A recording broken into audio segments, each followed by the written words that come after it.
welcome everybody. It's time once again for the next chapter with Charlie Hedges as he explores turning the page on his life and yours. Hey, Charlie. Hi, Paul. You know, today we have a most interesting and insightful show. Our uniquely special guest is Ann Sidney, Miss World 1964. Her new book, Surviving Miss World, is a searingly honest account of how winning the 1964 Miss World Beauty Pageant radically altered the scope of her life.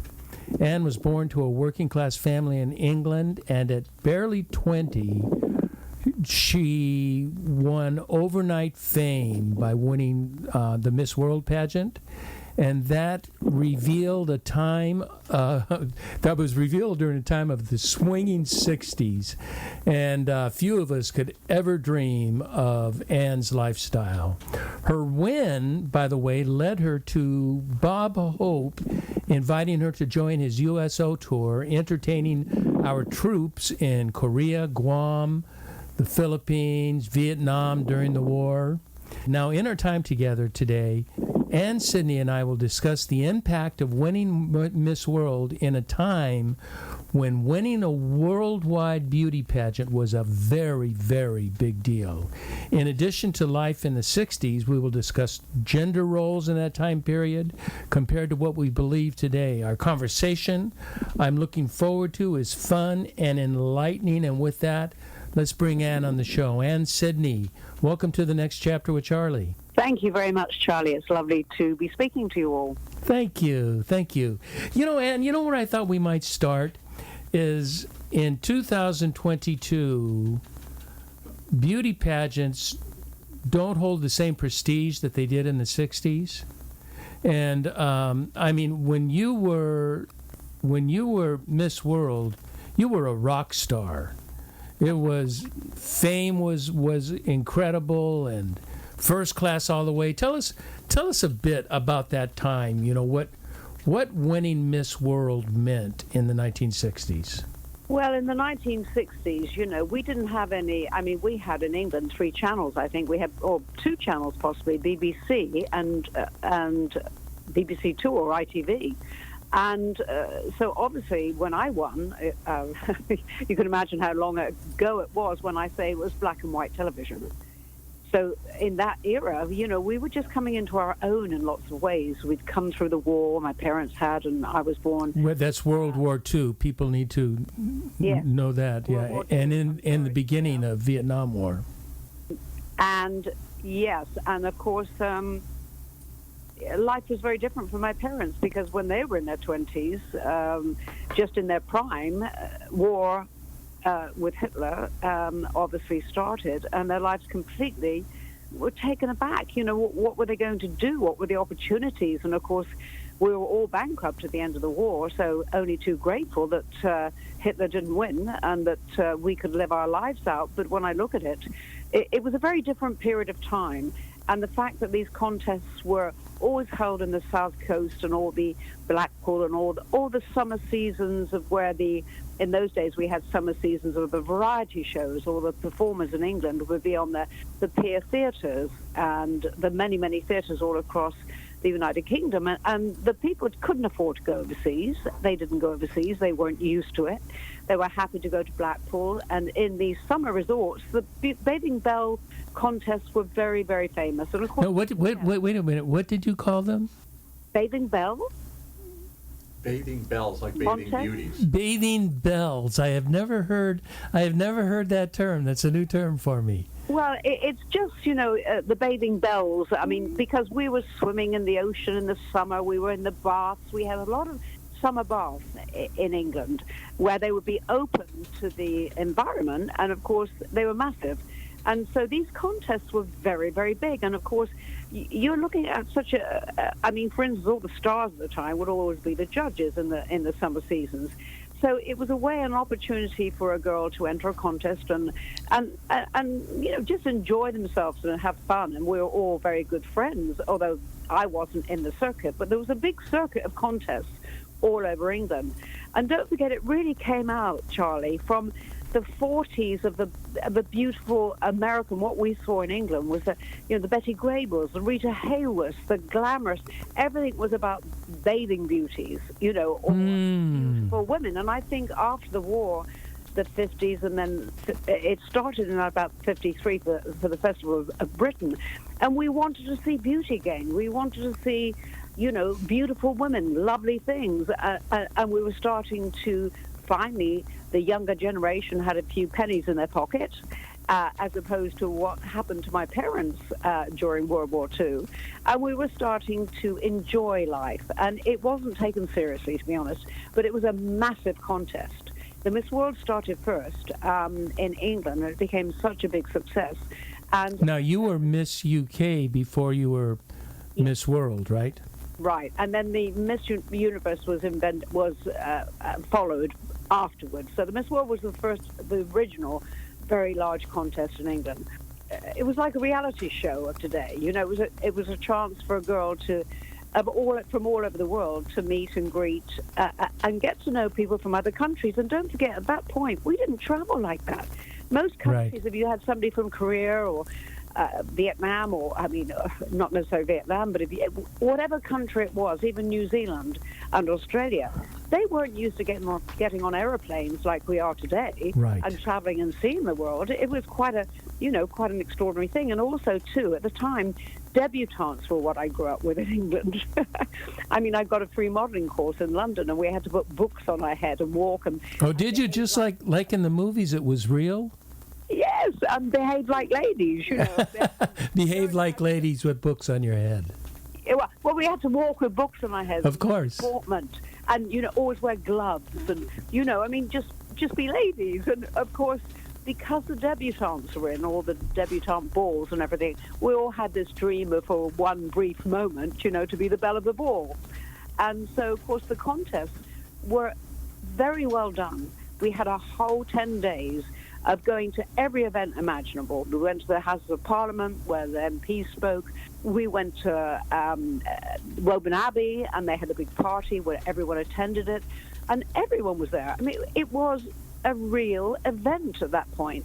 So it was the first sort of reality show where a young kid from nowhere could have an opportunity to meet people from around the world and have friendships. And then, whoever the lucky winner was able to travel the world in first-class luxury like I was. It was a big change for me because I literally when I left school, I was a hairdresser. So I started off hairdressing at 30 shillings a week, which is £1.30p. So you're looking at, and I gave my mum £1, and I had 30 shillings left to take the bus fare to work. And after that, suddenly, within a very brief matter of time, I'd enter the Miss United Kingdom because I just decided I would go up and enter. And that was in September. And by November, I was Miss World. You're kidding. And you were not even in the group of people that had been doing this for a couple of years. No, you were just doing it for a couple of months, and you won the award. Well, I was, but I'd entered when I first started hairdressing, which is in my book. The manageress of the salon, because I had to do a 3-year apprenticeship. Back in those days, that was how it was.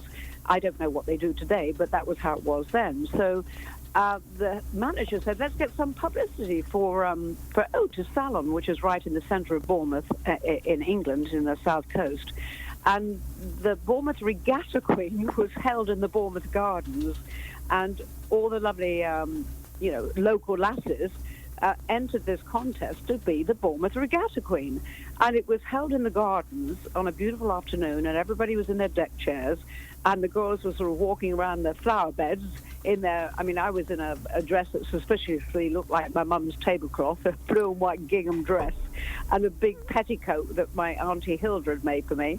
And we just, my stilettos were, going in, digging into the grass, and I was losing my shoes. Oh, my. It was all a bit of a joke, it was a bit of a laugh. And the audience loved it, and they laughed, and you'd have a bandstand with with an orchestra playing up there in the local gardens. And it was just society enjoying themselves and looking at pretty girls who maybe had a chance of being the local beauty queen, the Bournemouth Regatta queen. And so, of course, I entered it, and I won. And that was I was only 15 and a half, close to 16. And so the publicity for the salon, I was on the front page of the local Echo and things like that. So I think what happened was, it sort of was in my mind after that, because they sent me, the car, the mayor sent me the car, and I'd go to special events in my hometown. And so it just was different times. When you look back at it, it's sort of a caricature of a sweet period of life, of times. And the audience, by the way, it was judged by what they called a clapometer. The young lady who got the largest applause. So it wasn't by vote, it was by applause. The decision wasn't by vote of the judges, it was by applause of the audience. Audience applause. Now, during this time, you know what I want to talk about too is during this time, this happened in 1964, and London was quite the place in the world in the 60s in those days, was it not? Oh, it was so exciting. I mean, it really was, whether you won a beauty contest or not. London was the iconic city of the world, and you had the Beatles just coming to fame. You had fashion out of Carnaby Street. You had Twiggy and her Twiggy, yeah. It was just a marvelous period of my life, and anyone who's my age group would, and I'm sure the same thing happened in America in lots of ways, because the Beatles came over here and they were massive. I mean, music seemed to be out of London. All the pop stars seemed to be out. Of course, you had the Beach Boys. You had a lot of very, very fabulous groups from here as well. But it was just a time of hope, I think. We'd all come through a difficult period, even though I was born, in 1945, and the war ended then. So it was a time when we were just beginning to get our feet again and saying life is exciting. There's full of hope. There's lots of things we can do with our lives, and I think America was the same. There was a great community spirit also after the war, that we all looked after each other. I mean, it really was a time when we were all in it together. Yeah, it was very interesting. I think you and I had talked about earlier, now, I know in the United States, I can't say about the United Kingdom, but I assume it was similar. But in the United States, because I was a child of the 60s as well, I feel, I was raised in the 50s, in my early childhood, that I lived through what I'm now looking back at as the golden era of the United States. Now, it may have been of UK, I'm not sure. But, this is where we, democracy, community, people caring for each other, trust. We didn't lock doors, and integrity. Integrity. Yes. I was brought up, my parents, they were very present, emotionally with me, which is wonderful. But that word was used a lot, have integrity in everything you do. Yeah, and but at the same time now, and I was one of them. You had your rebels, that. Oh gosh, yes. and that was the so-called hippie class, and we were trying to find independence during that time, and it made for quite a fascinating period of time. It may be one of our most fascinating decades, yes, because the ever. pendulum always swings, doesn't it? Yes. Our parents have gone through a war and austerity and difficulties, and after the war, rationing. And suddenly, as I said, the pendulum swung, and then the younger kids also, which you always go through that period, they wanted to find independence and be free-spirited and join the hippies and go to Haight-Ashbury. I remember going to San Francisco and all those wonderful songs, if you're going to San Francisco, all that period, the music, everything, when you listen to the music, and it just cheers you up so much. It was a great time, and really, and music was huge. it grew even bigger, and music has always been big, but music in the 60s and and thereafter has been huge. And you talk about sort of independence and the hippies and kids, I remember when Elvis was popular in England, and our local cinema, and don't forget, for us to go to the cinema was quite a big deal.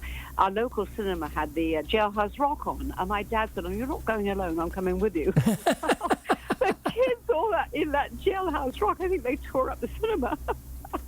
It just was because, Elvis was just phenomenal. And seeing all this sort of this vibrant, alive state of being, I think, and the kids all just felt that everything was ahead for them, that they had so much opportunity. But of course, we had teddy boys in England. Did you have teddy boys here? No, I don't know what they are.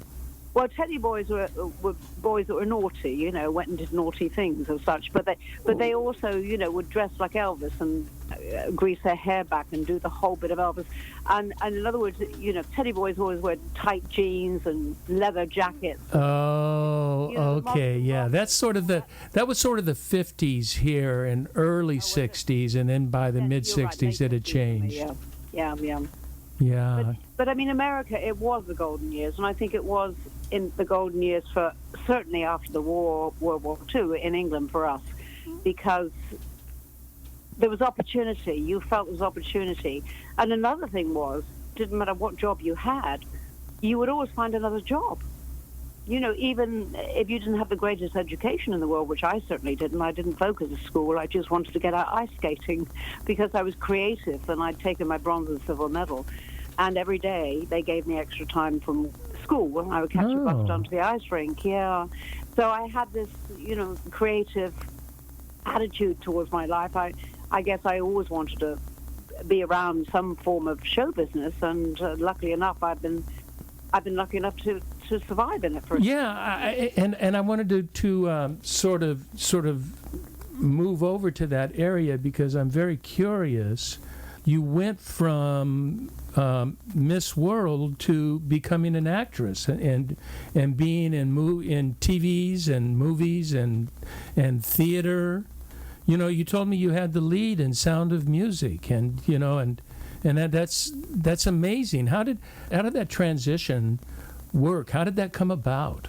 Well, I think I went sort of as foolishly into it as I did as a beauty contest, because I didn't think things through particularly. I just, being an Aries, I just stepped right in and gave it a shot. I always wanted to act. I always wanted to go to drama school when I was young. And my mother's father was a musical conductor, and during the war he was with what they call Pierrot groups, who, dressed with those clowns, sort of Pierrot clown groups, and he was a musician, and he toured and, conducted Lilac Time and a lot of different musicals through England. And, of course, it was a tough life.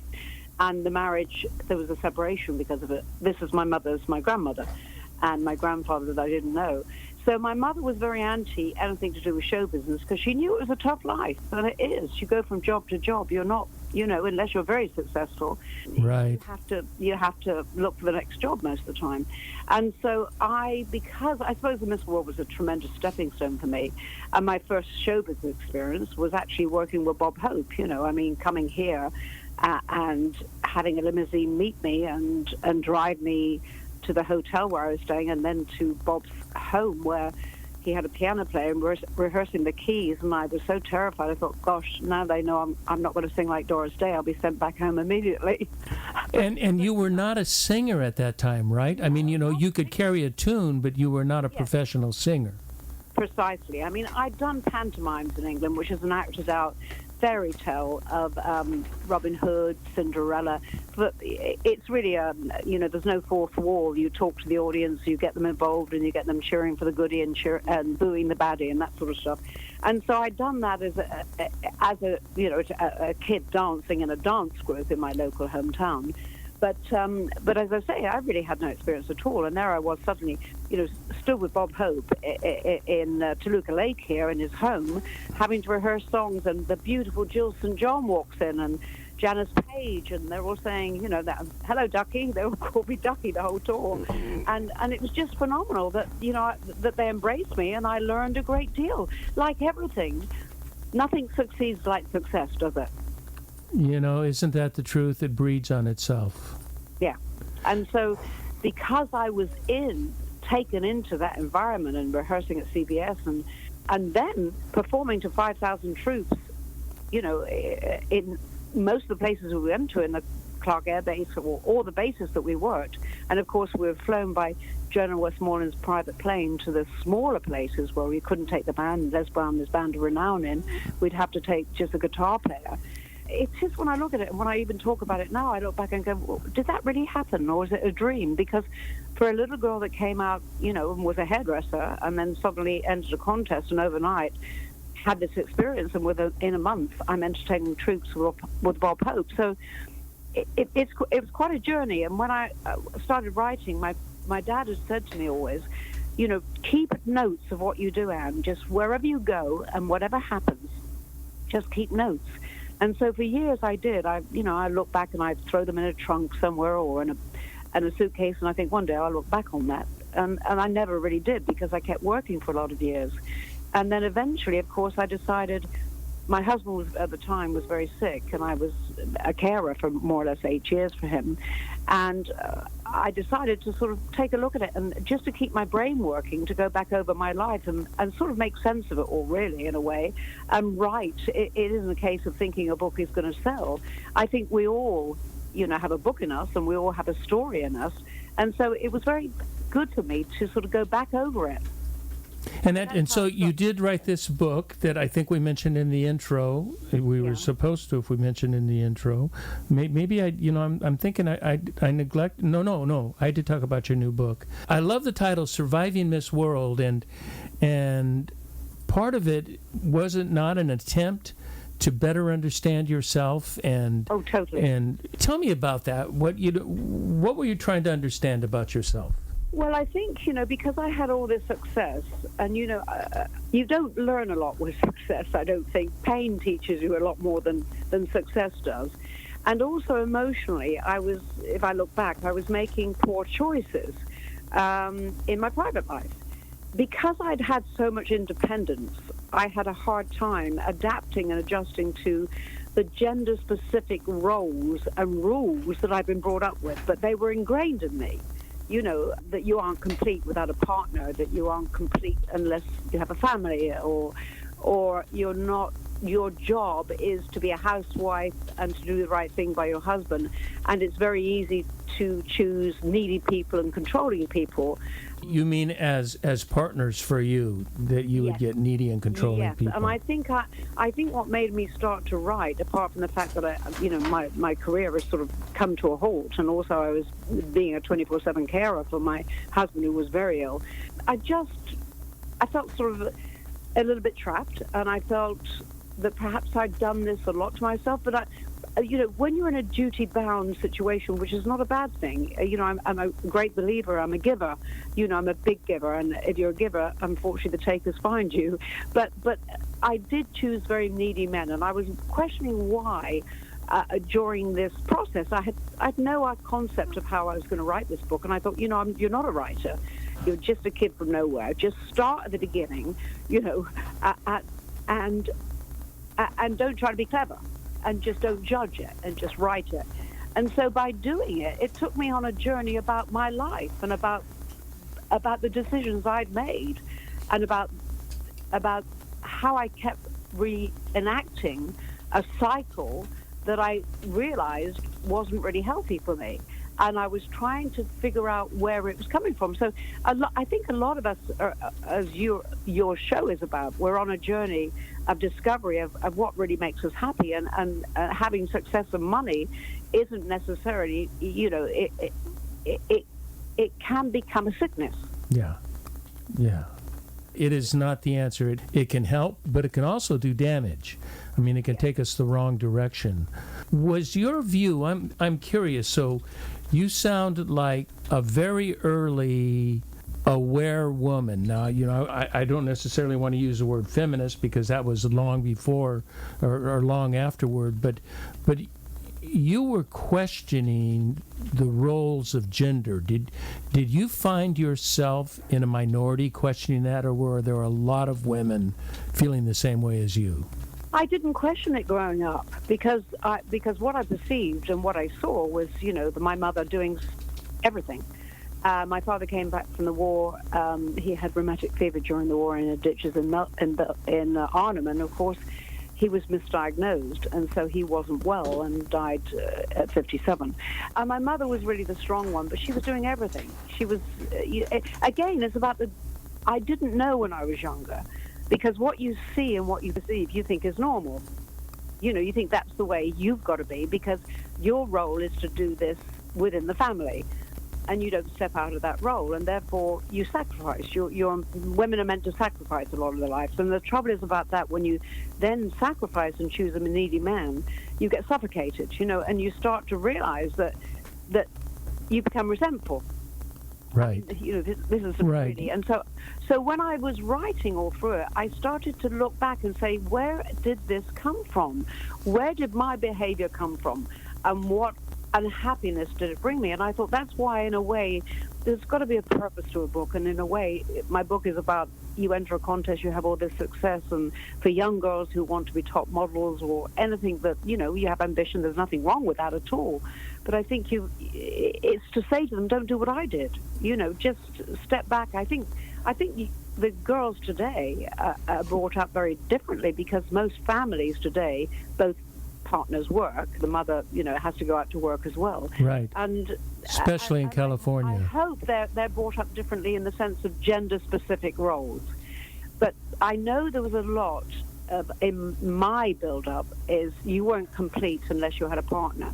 And I think unless you complete yourself first, you cannot really have a good relationship. I love that topic, and the topic is that you must deal with yourself first before you can contribute to a family or a community. And if you always put yourself down, or if you always look at yourself as less than, you're not going to be able to bring your best self to the table. Absolutely. And ironically, even though I'd won a Miss World contest, I always felt a bit embarrassed about it. It's like, it's going to stay with me until I pop my clogs. Oh, she was a former Miss World, and you're walking down the street 80 years old with a cane, So you're always going to have a beauty title unless you change your name and try and leave it behind. But nevertheless, somebody finds out. And there's sort of a certain amount of embarrassment in me about it, because it's shallow, and people think that you've got to be shallow, because in today's environment, and rightfully so, we've shifted so far away from just beauty. In fact, a girl who was a hairdresser certainly wouldn't win a Miss World contest today. They're all doctors and educated, enormously educated, and have great goals, because that's the whole point of a stepping stone. And the Miss World, the contests don't want your regular office staff girl. They want somebody who's got goals and ambition and drive and had a great education. So because really and truthfully, it is absurd to choose one woman more beautiful over another woman. I mean, it's absurd. But, one day you get lucky, one day you don't. And I think with those contests, especially when I first entered them in Blackpool, all those girls knew that one day you were first, next day you were second, next day you might be third, because with a different panel of judges, they're going to choose somebody else. Yeah. So you might shine on the day and you might not, and somebody might like a brunette and somebody might like a blonde. And when you have 10 judges or 15 judges on a Miss World panel, you're not going to get everyone voting first, second, and third the same. So sometimes they do the skating system, and I have to go down to the third or fourth. I know I had a third placing more than Miss Argentina, who was gorgeous. But no, getting back to it, it's sort of embarrassing today, because beauty contests, they're just not the same. And they're not the same, but I would encourage you not to be embarrassed, because they were a thing of the time, and they were something to succeed in. And I would certainly encourage you not to be embarrassed by your success, but to be very proud of it and say, today you would use these gifts and talents in another way. because you were gifted Yes, and talented. You would use them in another way that you would be proud of, but who knows, 30 years from now you could say, I was wrong then too. It just, the past, we have such great insight. You know what I want to do? I want to pursue this a little bit because I've got a couple of personal stories, but before I do that, it's time for us to take a break, Ann, and so it will be just very brief, and hang in, and I'll be right back. Okie dokie.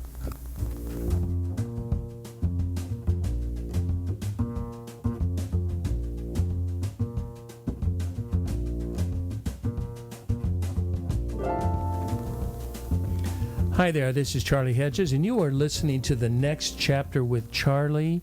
And I call it uniquely special guest. I'm so honored to have Ann Sidney, who was Miss World, and Miss World preceded Miss Universe, so this was like the biggest beauty pageant contest or biggest beauty pageant you could enter in the 60s, and she was a very famous person as a result of that. And winning that caused her to reevaluate gender roles, her role in society, how she could best be the best Ann that she wanted to be, that could contribute to the world. And I wanted to tell you that the gender biases of the 50s and 60s especially, at the time when this was the time, in the 60s when the hit TV show was Father Knows Best. So try to name a TV show that today, and it's going to be a comedy or a satire. It is certainly not... Rude and crude. Yeah, rude and crude. It's not going to be, it's one of those cartoon shows. That was the thought of the day, is it was so patriarchal. And I was fortunate because I'm just barely your junior. I'm almost the same age as you. I lived in a matriarchal family. My father was not put down or denigrated by any means, but my mom, you just knew her will was going to win.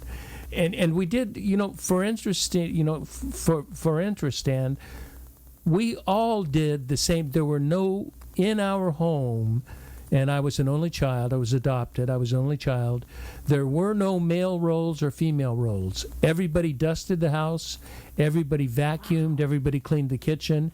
And then everybody went out and did yard work. My mom was out. The men were in the house, and the mom was outside at the same time. There were no gender-oriented roles in our home. And so that made, when the transition came to women's empowerment, it was not a difficult transition. It was a transition for me, but it wasn't difficult because I was raised in that kind of community. So it was very helpful for me.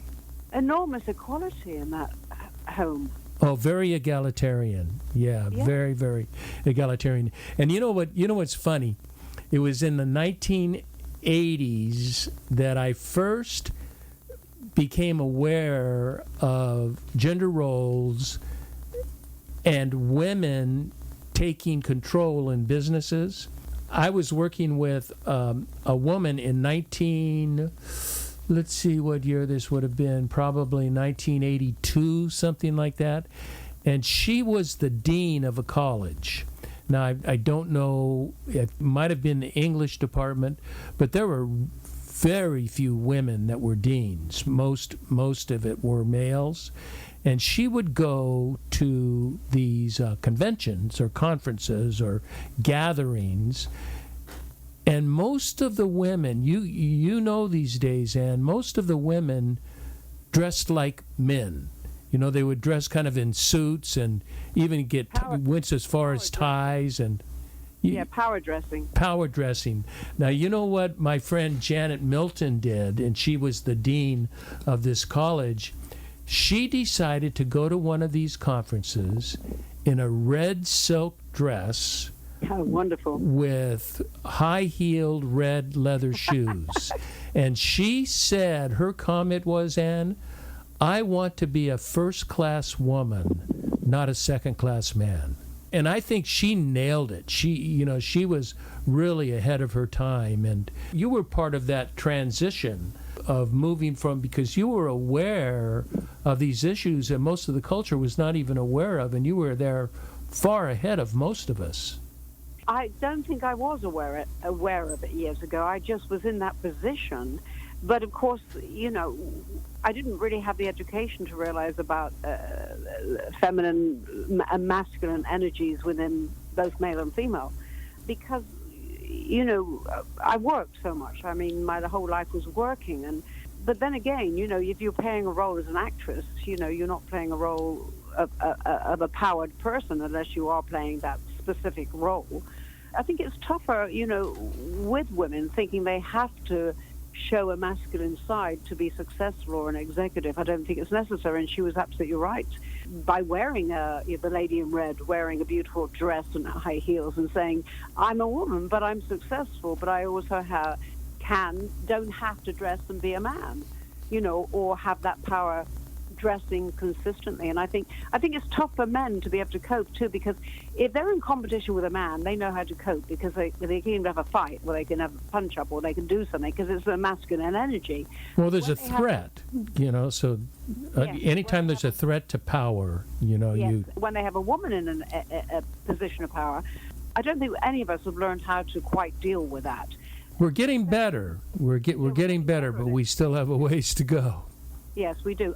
On the whole, I mean, there are the exceptions like you, because you were brought up in a egalitarian attitude of everyone, has to pull their weight, and it doesn't matter whether you're male or female, and we all contribute. I did that when I grew up also in the family, because it was tough afterwards. My mum was working, my dad was working, my dad wasn't well, and I always did the washing and the ironing, and I did, we all had what we had to do within the family cycle of things.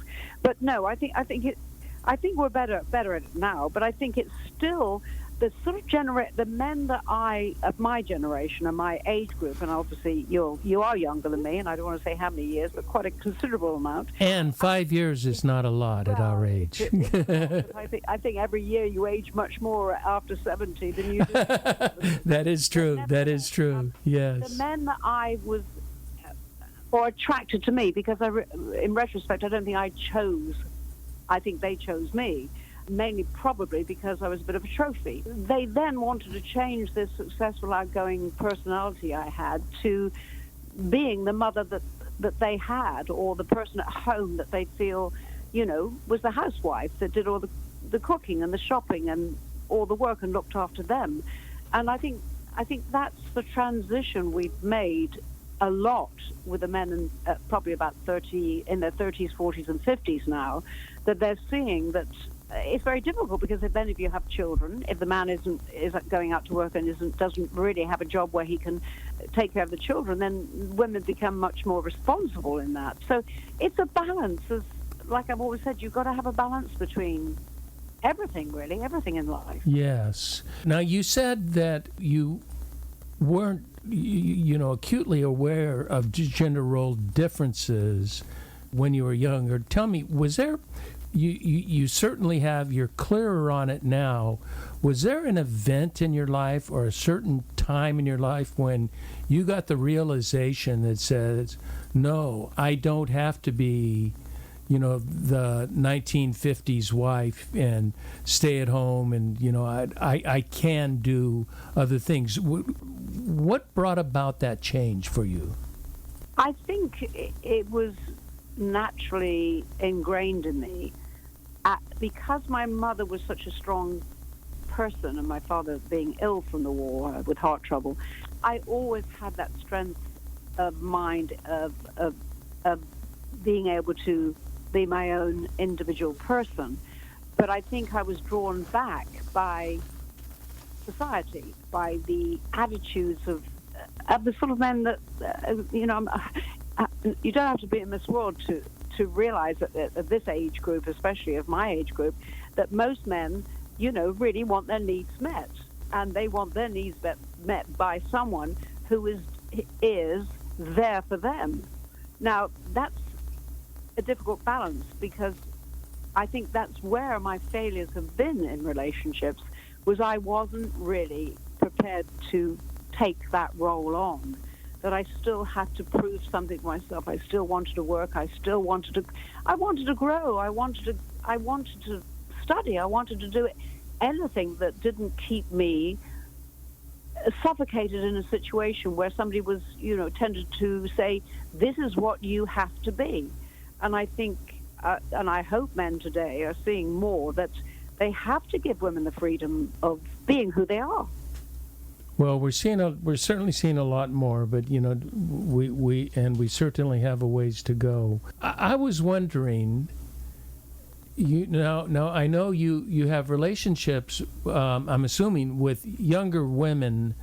Do you have stories or advice or sage wisdom for younger women, what they can not fall into the traps that you fell into, and to live a full life according to the way they're created and their gifts and their stature? Do you have wisdom to offer younger women?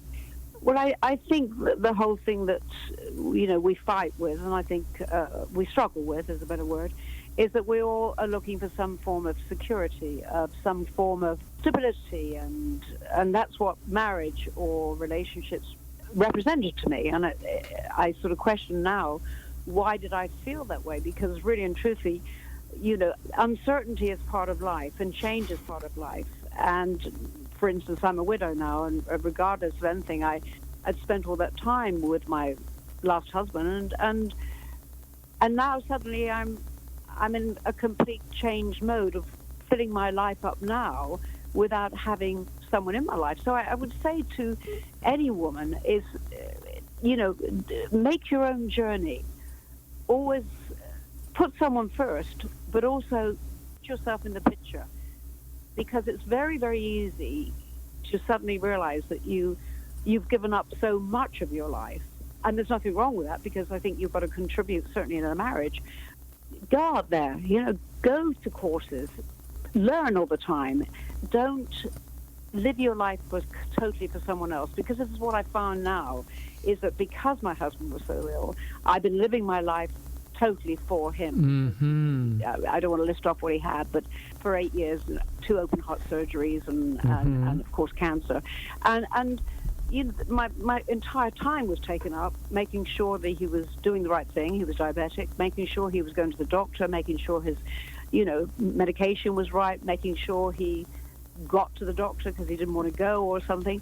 So I suddenly sort of realized how much my own life, it's not that I regret doing it. I don't regret it for 1 second, because it was needed. But now suddenly I feel so bereft, in the sense that I now have to pick myself up again and promote and get a book out there and start doing things that I need to do for myself again.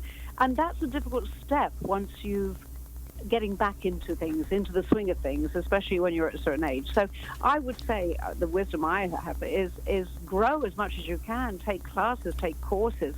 I did all the Tony Robbins things. Anything you can do so that you have growth yourself, and so that you don't stand still, and don't put security as number one, because life is uncertain and change is inevitable for all of us.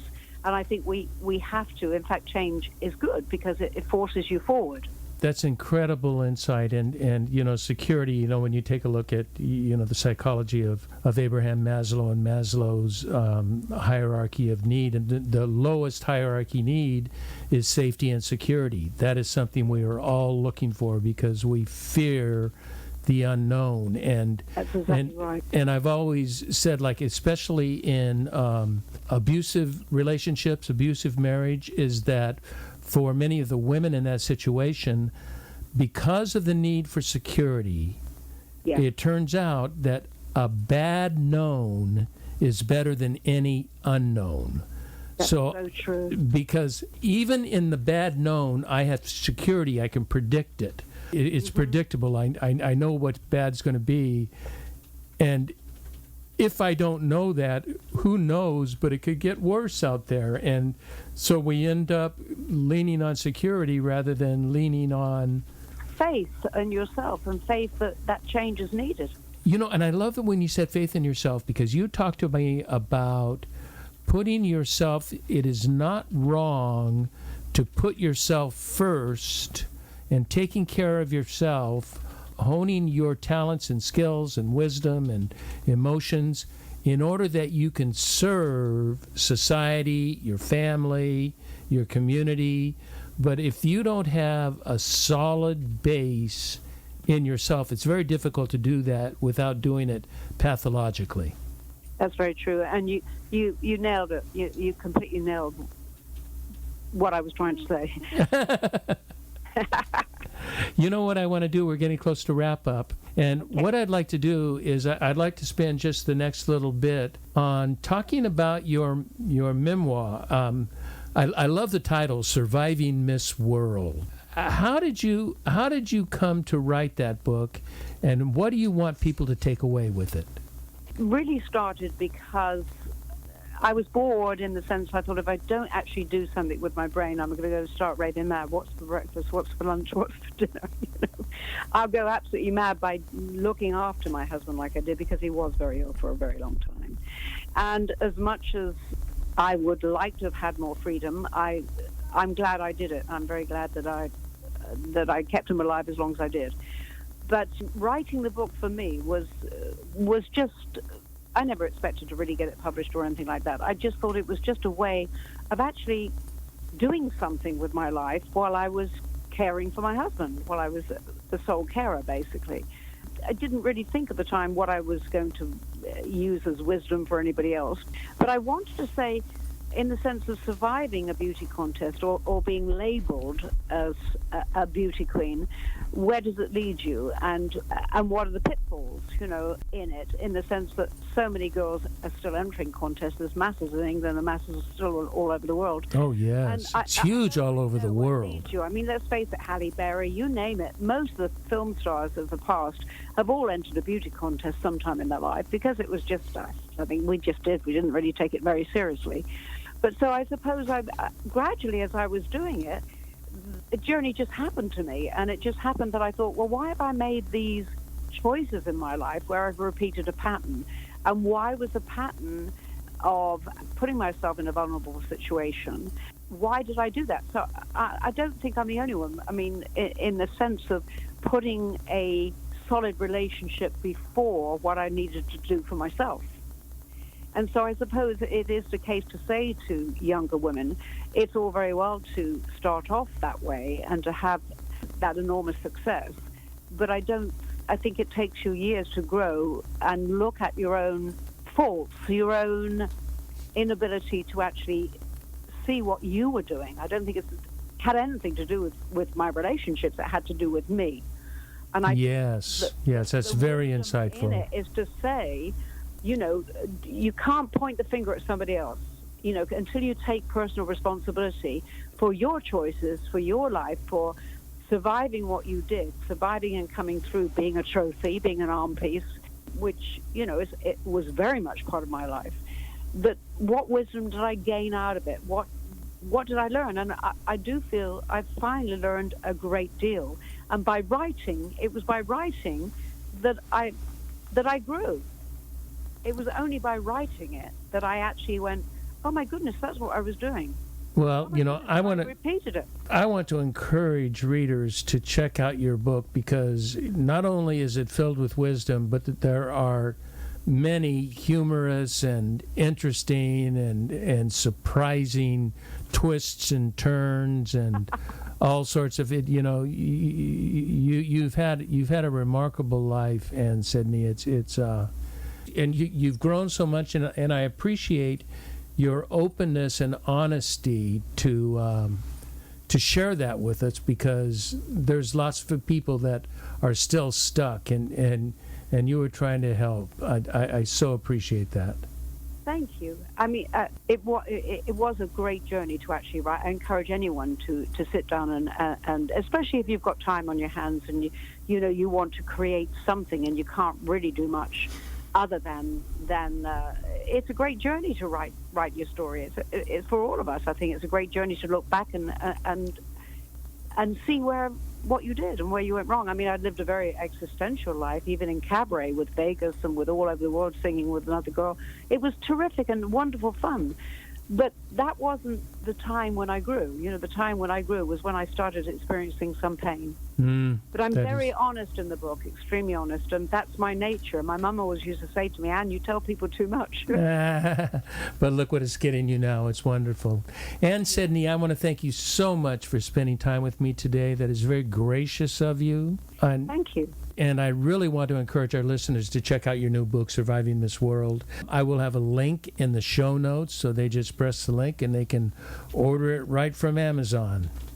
And thank you very much, Charlie, for that. That's really kind of you. Of course. And I also want to thank our listeners for tuning in to the next chapter with Charlie. And be sure to check us out at our website, thenextchapter.life. And until next, this is Charlie Hedges signing off. Bye for now.